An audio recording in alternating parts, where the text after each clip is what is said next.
नाज़रीन आऊँ आहियां अवां जो पंहिंजो कमांडो पावर अवां के कल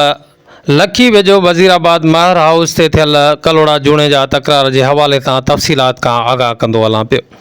त शिकारपुर ज़िले के तालके हेडक्वार्टर लखी वेझो महर हाउस वज़ीराबाद में जूणे जा कलोड़ा खूनी तकरार जो निबेरो करे धुरियुनि में सुलह करायो वियो।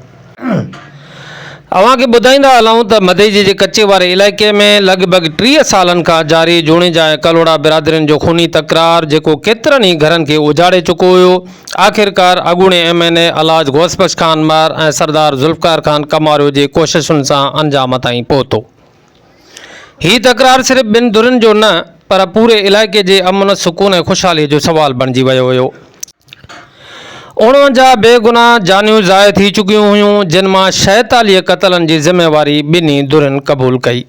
जिन में कलोड़ा बिरादरी जा 19 खून ऐं जूणे जा बिरादरी जा 27 खून शामिल आहिनि। क़त्ल थी वयलनि में 3 मासूम औरतूं पिणु शामिल हुयूं। फ़ैसिले मूजिबि हर मर्द जी खून भाउ 25 लख रुपया जॾहिं त हर औरत जी खून भाउ 50 लख रुपया मुक़ररु कई वई। ज़ख़्मियुनि ऐं ॿियनि नुक़साननि खे शामिल कंदे मजमूई तौर ॿिन्ही धुरियुनि ते 14 करोड़ 90 लख 50 हज़ार रुपयनि जो ॾंड लॻायो वियो। इब्तिदाई मिलियल ॼाण मुताबिक़ त फ़ैसिले जे हवाले सां जेको फ़ैसिलो थियो आहे उन फ़ैसिले मूजिबि कलोड़ा धुर ते 27 खून ऐं 24 ज़ख़्मियुनि जे मद में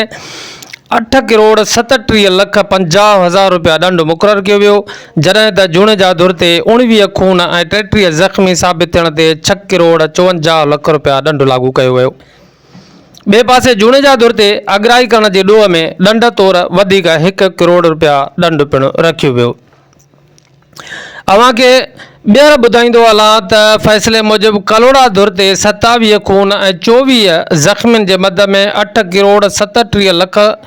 50 हज़ार रुपया ॾंड मुक़ररु कयो वियो, जॾहिं त जूणे जा धुर ते 19 खून ऐं 33 ज़ख़्मी साबित थियण ते 6 करोड़ 54 लख रुपया ॾंड लागू कयो वियो,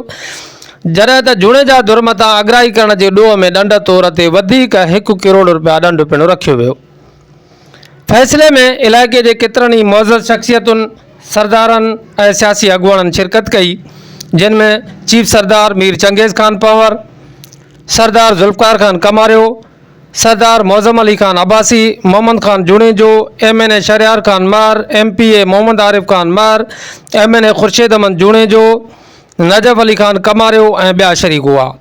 यादि रहे त ही तकरार हिकु मामूली चोरीअ जे मामले तां शुरू थियो हो, पर वक़्त सां गॾु अहिड़ो भयानक रूप अख़्तियार करे वियो जो शिकारपुर, खैरपुर ऐं लाड़काणू जे कच्चे वारनि इलाइक़नि खे नोगो एरिया बणाए छॾियो। जमालपुर, ड्रिगपुर, मिर्ज़ापुर ऐं अमरोट समेत केतिरा ई ॻोठ जंग जे मैदान में तब्दील थी विया, जॾहिं त हज़ारे एकड़ ज़रई ज़मीनूं बंजर बणिजी वियूं। आख़िरकार PPMNA शहरयार ख़ान मार, ज़िलाई चेयरमैन सरदार ज़ुल्फ़कार ख़ान कमारियो, सरदार ज़ादा नसरुल्लाह ख़ान दल जे गॾियल कोशिशुनि, मेड़ मिनत ऐं सब्र भरी हिकमत अमली सां ॿिन्ही धुरियुनि खे सुलह ते आमादा कयो वियो। हीउ फ़ैसिलो रुगो हिकु तकरार जो ख़ात्मो न आहे, हीअ अमन जी वापसी आहे, हीअ उमेद जी शुरूआति आहे ऐं हीअ इन ॻाल्हि जो पिणु सबूत आहे त जेकर नियत साफ़ हुजे त रत जा दरिया बि मुहबत में तब्दील थी सघनि था।